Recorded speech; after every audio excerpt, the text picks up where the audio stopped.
I have often puzzled and puzzled about what it must be like to go to sleep and never wake up, to be simply not there forever and ever.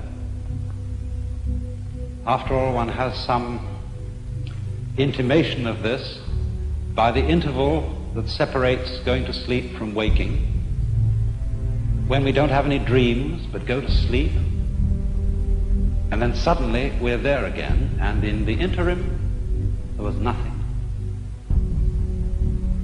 And if there was never any end to that interval, if the waking up didn't happen,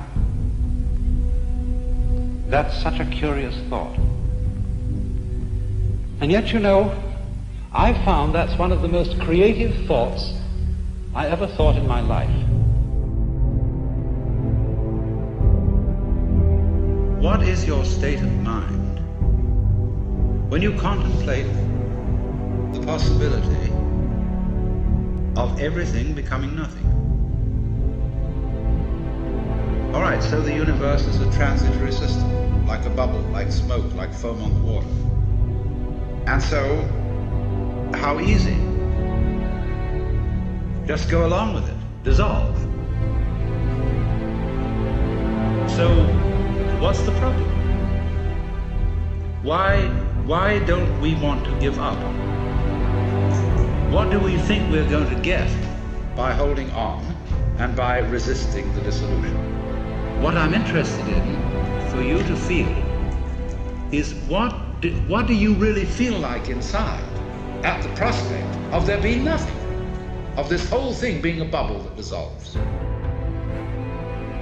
There is always a curious tie at some point between the fall and the creation. Taking this ghastly risk is the condition of there being life. You see, for all, the life is an act of faith and an act of gamble. The moment you enter any kind of relationship, what an act of faith. You've given yourself up. But this is the most powerful thing that can be done. Surrender. See, and love is an act of surrender to another person. You see, about death, the reality of approaching death, people are apt to feel chilly, cold, lonely, scared because it's an unknown. The most frightening thing about death is there might be something beyond it, and you don't know what it is. Of course, everybody wishes to hold forever to the memories and to the people and the situations that he particularly loves. But surely, if we think this through, is that what we actually want? Do we really want to have those we love, however greatly we love them, for always and always and always and always? Isn't it inconceivable that even in a very distant future, we wouldn't get tired of it?